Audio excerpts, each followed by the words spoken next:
बाजी और पीयूष सर को धन्यवाद देना चाहूंगा। एंड नेक्स्ट जो प्रेजेंटेशन है वो जबरदस्त प्रेजेंटेशन रहेगा doctor Zaid Shaikh, he is from Prayagraj UP. Doctor Zaid भाई डेंटिस्ट है एंड उनका एनालिसिस जबरदस्त रहता है। आईसीसीआई लोम्बार्ड पे उन्होंने लास्ट टाइम प्रेजेंटेशन दिया था एंड हमें काफी सारे पॉजिटिव रिव्यूज आए थे उसके। तो आज का जो प्रेजेंटेशन है, और जैसे जैद भाई ने लिखा ही है मल्टीबैगर पोटेंशियल, तो मैं जानना चाहूंगा जैद भाई से कि ये स्टॉक हम अभी ले क्या करें।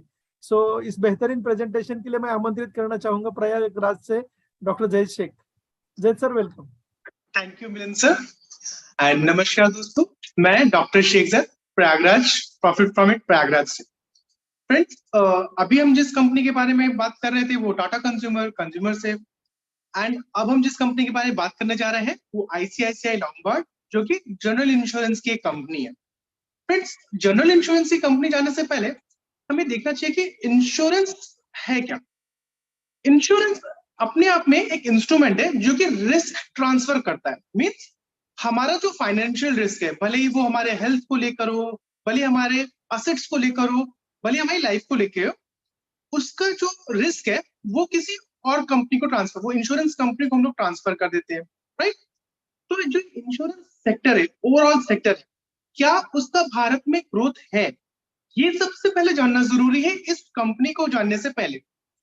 अगर हम इसके बूस्टर्स के बारे में बात करें कि आखिर ये क्यों करेगा growth insurance sector, overall insurance sector, सबसे पहले हमारी अवेयरनेस बढ़ रही है। मींस पहले लाइफ इंश्योरेंस, हेल्थ इंश्योरेंस के बारे में हम लोग बहुत कम सुनते थे, आजकल गांव-गांव में इसकी बातें हो रही है, बिकॉज अभी हम लोग को क्या कनेक्टिविटी बढ़ गई है, लोग जानने लग गए कि आखिर इंश्योरेंस कोई चीज होती है जिससे हमको फायदा मिलता है, मींस बड़े खर्चे से हम बच जाते हैं, तो हमारी अवेयरनेस बढ़ रही है। ये इस पूरे सेक्टर को ग्रोथ देने वाली है। साथ के साथ हमारी पर कैपिटा इनकम, हमारी इनकम बढ़ रही है।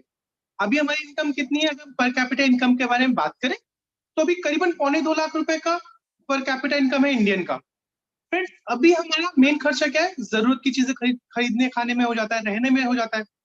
देन जैसे से हमारी पर कैपिटा इनकम बढ़ेगी, हम ये देखेंगे कि आने वाले समय में जब पर कैपिटा इनकम बढ़ेगी तो हम अपने सिक्योरिटी की तरफ भी इन्वेस्ट करेंगे, मतलब हम इंश्योरेंस खरीदेंगे, एंड देन यही इंश्योरेंस का खरीदना इस सेक्टर को बूस्ट करेगा। Last but not the least, जो सबसे इंपॉर्टेंट फैक्टर है इस पूरे सेक्टर के बूस्ट के लिए, वो फ्रेंड्स है मार्केट का पेनिट्रेशन और मार्केट डेंसिटी। अगर हम भारत के बारे में बात करें तो इस समय ऑन एन एवरेज प्रति भारतीय, मतलब हमारा जो पर कैपिटा है वो तकरीबन 6500 रुपए खर्च करता है अपने इंश्योरेंस के लिए। फाइन फ्रेंड्स, बट अगर हम यहीं पे विकसित देश के बारे में बात करें तो वो कितना करते हैं, तकरीबन अगर हम यूएस के बारे में बात करें तो इंडियन रुपीस के हिसाब से तकरीबन 6 लाख रुपए वो एक आदमी एवरेज खर्च करता है। ऐसा क्यों, उनकी इनकम ज्यादा है। बट हम आने वाले समय में देखेंगे कि ये जो अंडर पेनिट्रेशन है, अंडर डेंसिटी है, ये पूरा सेक्टर इसको ग्रोथ देगा। मींस अब ये शुरुआती फेज में है इंश्योरेंस सेक्टर, हम इसको बड़ा होते हुए देखेंगे जैसे बाकी देशों में हुआ, राइट फ्रेंड्स। अगर हम इसी तरह से देखें कि इंश्योरेंस की इंडस्ट्री को हम दो बड़े पार्ट में बांट सकते हैं, कैसे किसमें, लाइफ इंश्योरेंस और non life insurance. Life insurance means जिसमें आपका टर्म प्लान्स वगैरह बिकते हैं, जैसे बड़ी कंपनी लाइफ इंश्योरेंस की कौन सी है, एलआईसी। इसके अलावा लाइफ इंश्योरेंस के अलावा जो भी इंश्योरेंस है वो नॉन लाइफ इंश्योरेंस या जनरल इंश्योरेंस में आता है। इसमें भी अगर हम मेनली पार्टीशन करें तो मेनली 4 तरह की कंपनीज होती हैं। एक जो हमारी पब्लिक सेक्टर कंपनीज, मतलब गवर्नमेंट की कंपनीज। सेकंड नंबर पे आती है हमारी प्राइवेट सेक्टर कंपनीज, ठीक है। देन आती है कुछ कंपनीज जो सिर्फ हेल्थ इंश्योरेंस बेचती है, वो स्टैंड अलोन हेल्थ इंश्योरेंस होते हैं। And then specialized insurance means जो किसी स्पेसिफिक कंडीशंस के लिए इंश्योरेंस बेचते हैं। अगर हम general insurance means non life insurance companies के बारे में बात करें तो इंडिया में तकरीबन 33 कंपनीज है जो इस सेक्टर में काम कर रही हैं। अगर इन 33 कंपनीज का हम मार्केट शेयर देखें तो जनरल इंश्योरेंस का मार्केट शेयर में सबसे बड़ी मार्केट शेयर किसको जाता है फ्रेंड्स, न्यू इंडिया इंश्योरेंस को। ये एक गवर्नमेंट सेक्टर की कंपनी है। उसके बाद में जो सबसे बड़ा मार्केट शेयर है वो आता है आईसीआईसीआई लोम्बार्ड के पास, आईसीआईसीआई लोम्बार्ड जनरल इंश्योरेंस के पास। फ्रेंड्स, एक चीज बहुत खास ध्यान देने वाली होती है कि जो गवर्नमेंट की कंपनीज होती है, गवर्नमेंट की इंश्योरेंस कंपनीज होती हैं, उनका मेन काम क्या होता है, ये इंक्लूजन का काम करती है। मींस ये उन सेक्टर्स, उन जगहों पे भी इंश्योरेंस देती हैं जहां जरूरत है और जहां से क्लेम्स आने के चांसेस ज्यादा होते हैं। दैट इज वाई जो गवर्नमेंट की कंपनीज होती हैं उसमें उतनी हमको प्रॉफिटेबिलिटी नहीं देखने को मिलती। वहीं पे जो प्राइवेट सेक्टर की कंपनीज होती है वो ये ध्यान रखती हैं कि उनके प्रॉफिट बने रहें। दैट इज वाई ये उन सेक्टर्स में कम इंश्योरेंस देती है जहां पे से क्लेम्स ज्यादा आने के चांसेस हो, राइट। तो अगर हम सिर्फ प्राइवेट सेक्टर की कंपनीज, टॉप 3 कंपनीज के बारे में बात करें तो कौन कौन सी है? ICICI, Bajaj alliance and HDFC Ergo. तो ये जो 3 बड़ी कंपनीज हैं जनरल इंश्योरेंस की, top 3 companies ICICI, Bajaj alliance and HDFC Ergo. अगर हमें इनमें इन्वेस्ट करना है तो हम इनमें इन्वेस्ट कैसे कर सकते हैं? आईसीआईसीआई डायरेक्टली लिस्टेड है। अगर हम बजाज अलायंस में इन्वेस्ट करना चाहते हैं तो हमें क्या करना चाहिए? हमें बजाज फिनसर्व ले लेना चाहिए, जो कि अगर हम फिनसर्व लेंगे तो उसमें हमको बजाज अलायंस अपने आप मिल जाएगा। अगर हम एचडीएफसी अर्गो में इन्वेस्ट करना चाहते हैं तो हमें क्या करना चाहिए? हमें एचडीएफसी ले लेनी चाहिए, हमें साथ उसमें एचडीएफसी अर्गो का पार्ट मिल जाएगा, राइट फ्रेंड्स। तो जनरल इंश्योरेंस की इन कंपनीज का ग्रोथ कितना है? अगर हम जनरल इंश्योरेंस का ग्रोथ देखें तो लास्ट 14 ईयर्स में ग्रॉस डायरेक्टली प्रीमियम इनकम को हम देखें तो 15% से ग्रोथ हुआ है पूरे सेक्टर का। और लास्ट ईयर का भी अगर जीडीपीआई देखें तो वो 11% से ग्रोथ हुआ है। तो हम ये एक्सपेक्ट कर सकते हैं, ये इमर्जिंग इंडस्ट्री है, आने वाले समय में 20% का ग्रोथ तो हम इसमें एक्सपेक्ट करते ही हैं, राइट फ्रेंड्स। ये सेक्टर ग्रोथ है तो लिस्टेड कंपनीज हमारे पास कौन कौन सी हैं वो जानना बहुत जरूरी है। जो डायरेक्टली लिस्टेड कंपनीज है हमारे पास सिर्फ 4 ऑप्शन है। कौन कौन से? ICICI, Star Health, General Insurance and National Insurance. इन 4 का अगर मार्केट कैप देखें तो सबसे बड़ा मार्केट कैप जाता है आईसीआईसीआई के पास, राइट फ्रेंड्स। 42% का मार्केट कैप आईसीआईसीआई शेयर करती है। अगर हम इसके सेल्स को देखें तो सेल्स का सबसे बड़ा जो ग्रॉस प्रीमियम जो इकट्ठा किया है पूरे सेक्टर में वो है जनरल इंश्योरेंस ने, तकरीबन 42% का। देन नेशनल इंश्योरेंस, ये दोनों ही गवर्नमेंट सेक्टर की कंपनी है। देन आता है हमारा आईसीआईसीआई, राइट फ्रेंड्स। बट अगर हम प्रॉफिट के बारे में बात करें तो प्रॉफिटेबिलिटी के बारे में सबसे बड़ा प्रॉफिट लास्ट ईयर किसने किया? जनरल इंश्योरेंस ने, तकरीबन 56% का मार्केट शेयर। बट जो आईसीआईसीआई थर्ड नंबर पे ग्रॉस प्रीमियम इकट्ठा कर रही थी वो प्रॉफिट में कितने पे आती है? सेकंड नंबर पे, तकरीबन 36% के प्रॉफिट शेयर के हिसाब से, राइट फ्रेंड्स। और अगर हम ग्रॉस प्रीमियम के अगेंस्ट हम मार्जिन को देखें, प्रॉफिट को देखें, तो जैसा कि हमने पहले ही बताया था कि गवर्नमेंट सेक्टर के मार्जिन उतने अच्छे होते नहीं है, तो आईसीआईसीआई यहाँ पे एक अच्छा मार्जिन रखती है कंपैरेटिवली बाकी कंपनीज के, राइट फ्रेंड्स। और फ्रेंड्स सबसे पहली बात हमें ये जानना चाहिए कि लास्ट जब हमने एनुअल रिपोर्ट प्रेजेंट की थी तब हमारे प्रशांत सर ने sales, liquidity, solvency and profitability के हिसाब से आईसीआईसीआई को दिए थे 8 स्टार। मींस ये अपने सेक्टर की एक बेस्ट कंपनी है जिसमें हम इन्वेस्ट कर सकते हैं। तो आईसीआईसीआई में इन्वेस्ट करने से पहले हम आईसीआईसीआई के बारे में जाने। तो आईसीआईसीआई 2001 में आईसीआईसीआई बैंक और Firefox financial holdings limited Toronto के साथ में जुड़ के जॉइंट वेंचर ग्रुप में स्टार्ट हुई और आज ये इंडिया की सबसे बड़ी जनरल इंश्योरेंस के प्राइवेट जनरल इंश्योरेंस की कंपनी बन चुकी है। तो इसका अगर हम देखें कि इसका रिजल्ट आया कैसा, अगर हम हाफ ईयरली रिजल्ट के बारे में बात करें फ्रेंड्स, तो हाफ ईयरली रिजल्ट में नेट प्रीमियम्स में इसने 25% का ग्रोथ दिखाया। टोटल इनकम में कितना ग्रोथ आया? 11% का। एक्सपेंस में कितना ग्रोथ आया? 7% मात्र। और प्रॉफिट में ग्रोथ आया 47% का। फ्रेंड्स इसमें एक खास ध्यान देने वाली बात है कि नेट प्रीमियम इनकम में आया 25% का ग्रोथ, बट टोटल इनकम में सिर्फ 11% का ग्रोथ क्यों आया? क्योंकि इनके पास एक और इनकम होती है नेट प्रीमियम के अलावा, वो होती है इनकम फ्रॉम इन्वेस्टमेंट। हमें वहां पे ग्रोथ देखने को नहीं मिला। दैट इज वाई हमारी टोटल इनकम जैसी एक्सपेक्टेड थी वैसी नहीं आई। अगर हम इसके सेगमेंटल रेवेन्यू के बारे में बात करें, सेगमेंटल रेवेन्यू मींस कहां से इसको इनकम आ रही है, तो सबसे बड़ा जो इसका इनकम का सोर्स है वो है मोटर इंश्योरेंस का। तो जो 11% का टोटल ग्रोथ हुआ था मोटर इंश्योरेंस का, उसमें 49% का शेयर है। और इसमें ग्रोथ लास्ट क्वार्टर में कितना आया? 4% का। और जैसा कि फ्रेंड्स हमने कहा था ना कि इन्वेस्टमेंट इनकम जिसका कि 13% का शेयर है उसमें -8% का ग्रोथ रहा।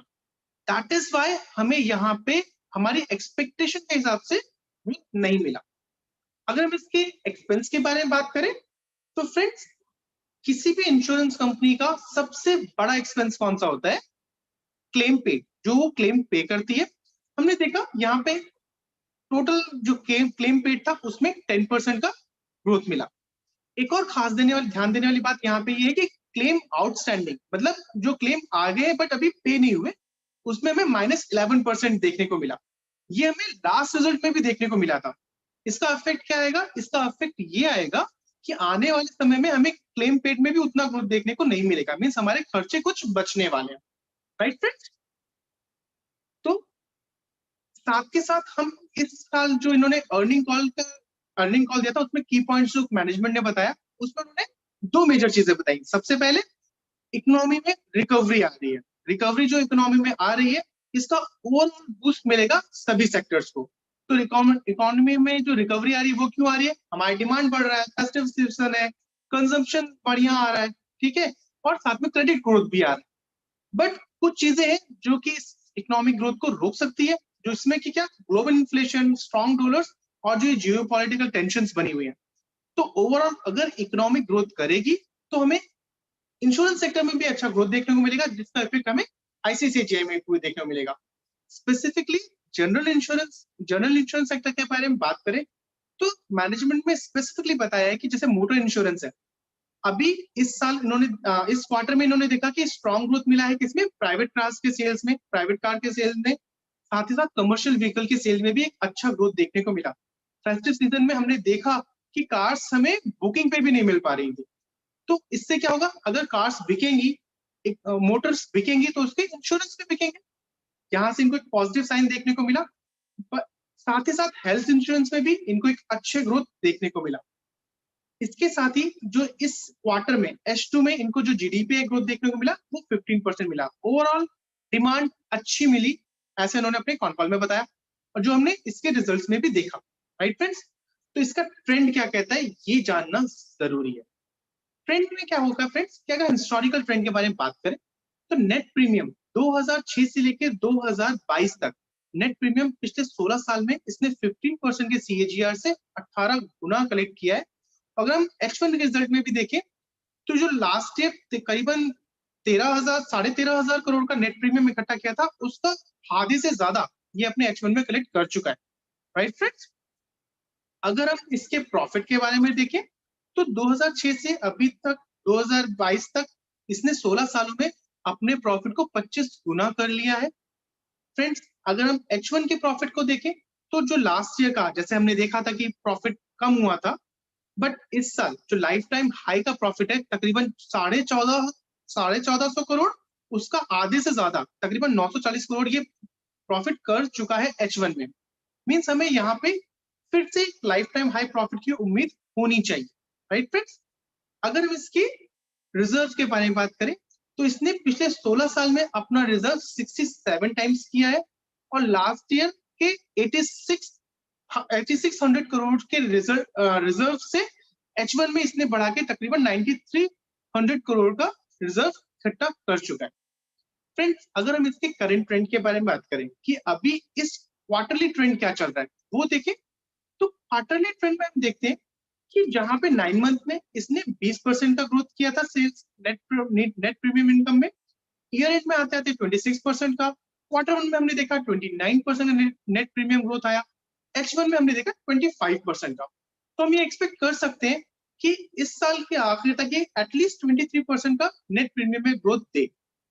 फ्रेंड्स जो हमारा प्रॉफिटेबिलिटी है, अगर हम प्रॉफिट को देखें 9 मंथ में -15% का ग्रोथ था, ईयर एंड में -14% का ग्रोथ रहा, लाइफ टाइम हाई प्रॉफिट नहीं मिला हमें, क्वार्टर वन में हमें 80% का ग्रोथ मिला।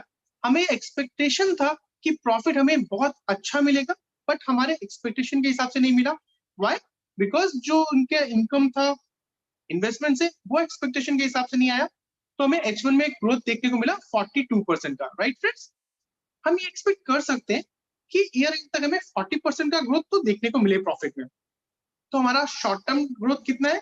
23% का नेट प्रीमियम ग्रोथ, और शॉर्ट टर्म प्रॉफिट ग्रोथ कितना होना चाहिए एक्सपेक्टेशन 40% का, और लॉन्ग टर्म में हम कंपनी से 13% का नेट प्रीमियम ग्रोथ और 13% का प्रॉफिट ग्रोथ एक्सपेक्ट कर सकते हैं, राइट फ्रेंड। इस एक्सपेक्टेशन के साथ अगर हम फ्यूचर देखें तो जो company last year life time high net premium collect किया था तकरीबन 13,500 करोड़ का, हमें एक्सपेक्ट कर सकते हैं कि इस साल ये एटलीस्ट 16,500 करोड़ का नेट प्रीमियम इकट्ठा करे, और यही कंपनी 2035 तक तकरीबन 72,000 करोड़ का नेट प्रीमियम इकट्ठा कर रही होगी। फ्रेंड्स, अगर हम इसके प्रॉफिट के बारे में बात करें, लाइफ टाइम प्रॉफिट कब आया था 2021 में तकरीबन 14,500 करोड़ का। हम ये एक्सपेक्ट कर सकते हैं कि 2023 तक मींस इस साल के आखिर तक हम फिर से एक लाइफ टाइम हाई प्रॉफिट देके तकरीबन 1770 करोड़ का, और 2035 में यही कंपनी तकरीबन 7,700 करोड़ के आसपास का प्रॉफिट कर रही है। इस हिसाब से अगर हम अपना फेयर वैल्यू निकालते हैं तो फेयर वैल्यू 2023 की हमारी एक्सपेक्टेड तकरीबन 1360 की है, और यही फेयर वैल्यू 2035 तक हमारी एक्सपेक्टेशन रहेगी तकरीबन 5,000 की। चार्ट अभी कह क्या रहा है ये भी जानना जरूरी है कि क्या ये फेयर वैल्यू पे मिल रहा है। फ्रेंड्स, जैसा कि हम जानते हैं कि पूरे इंश्योरेंस सेक्टर एक प्रेशर में था, भले ही वो जनरल इंश्योरेंस हो भले ही वो लाइफ इंश्योरेंस हो, तो यहाँ पे ये शेयर हमें अपनी फेयर वैल्यू से नीचे मिल रहा है, मींस ये बहुत महंगा नहीं मिल रहा है। बट टेक्निकली हमारा बाइंग रेंज होना क्या चाहिए, टेक्निकली 10 तकरीबन 1,000 से लेके 1,300 के बीच में एक अच्छा बाइंग रेंज है। ये स्टॉक अभी हमें बाइंग रेंज में मिल रहा है।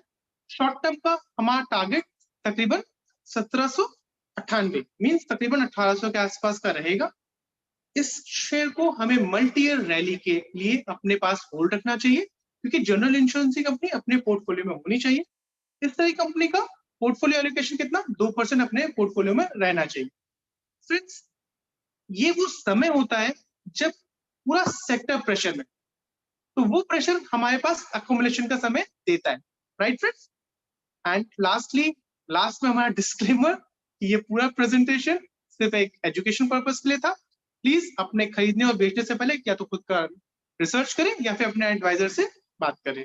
Thank you Milan sir, over to you. Thank you Zaid भाई, जबरदस्त प्रेजेंटेशन।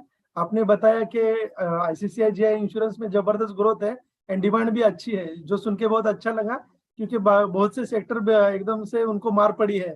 तो दोस्तों, आईसीसीआई जनरल इंश्योरेंस एक मल्टीबैगर स्टॉक है एंड जैसे हम देखते हैं कि कोई किसी भी कंट्री की ग्रोथ होती है तो शुरुआत हमेशा रोटी कपड़ा मकान, हर फैमिली देखे कोई कंट्री देखे, तो इनिशियली पिछले कई सालों में हमारी जो पिछली जनरेशन थी उनका पूरा स्ट्रगल रोटी कपड़ा मकान एजुकेशन इस पे था।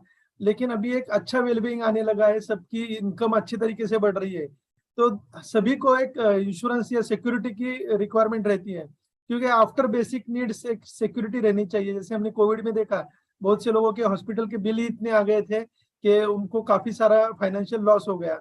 वैसे ही हम देखेंगे कि अलग अलग हम जो भी प्रोडक्ट्स लेते हैं, आपने घर में टीवी लिया फ्रिज लिया तो उस पर भी आजकल प्रोटेक्शन के लिए हम ये करते हैं, इंश्योरेंस लेते हैं उनका, या मेंटेनेंस का उनका प्रोविजन करते हैं।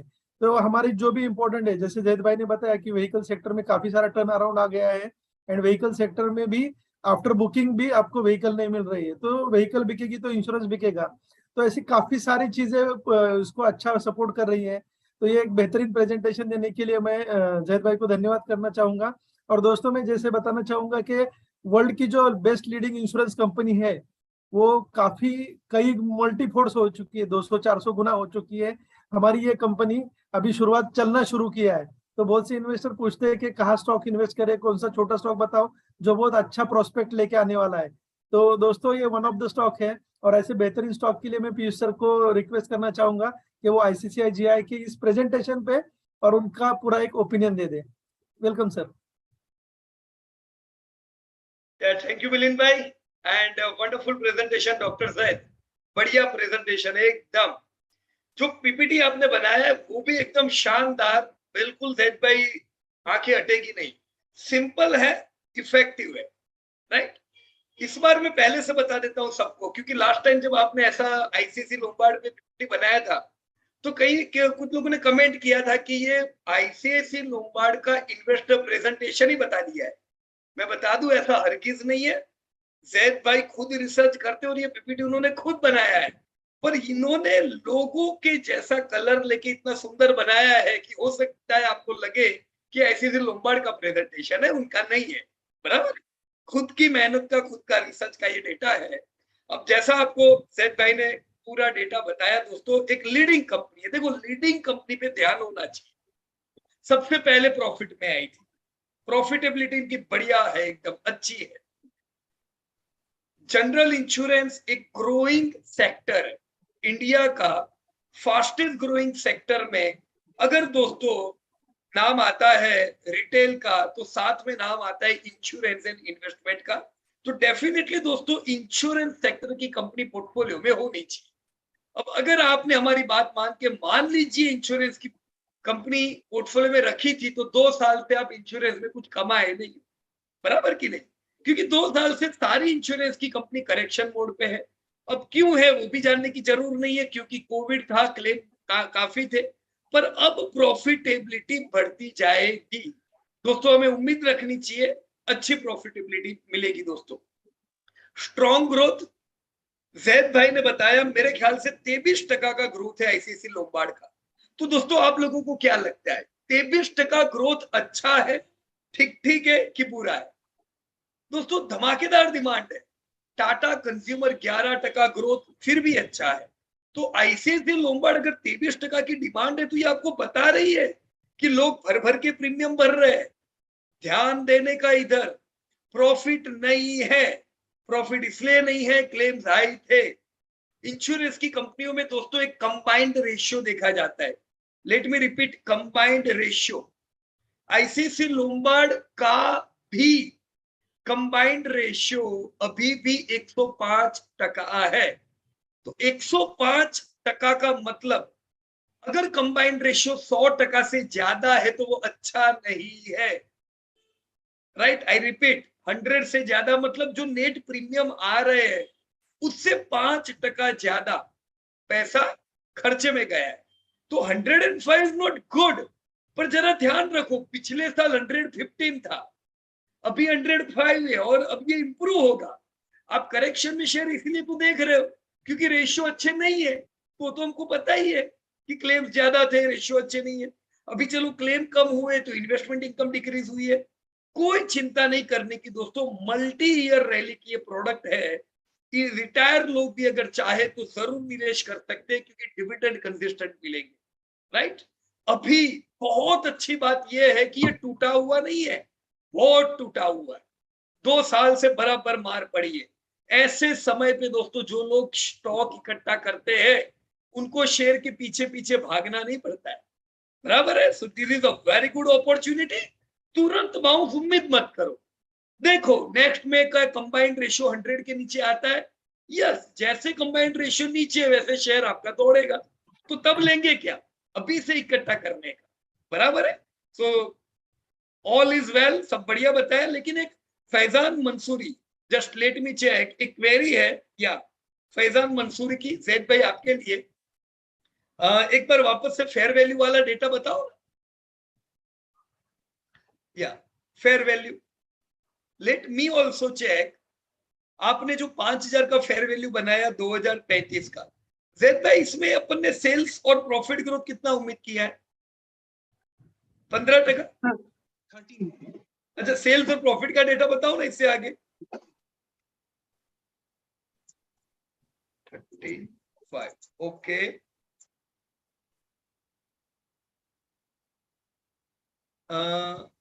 ये वाला नहीं जैद भाई, वो 2030-35 के जो सेल्स के डेटा लिखते हैं ना, वो 2030 का सेल्स।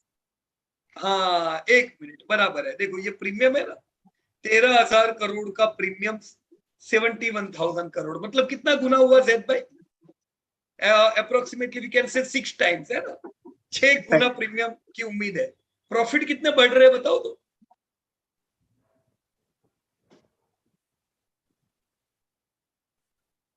6 गुना सर। वो भी 6 गुना, बराबर। और फेयर वैल्यू कितना बढ़ रहा है? 13.55। ओके, बराबर है, कोई बात नहीं, आपने कंजर्वेटिव लिया हुआ है। राइट।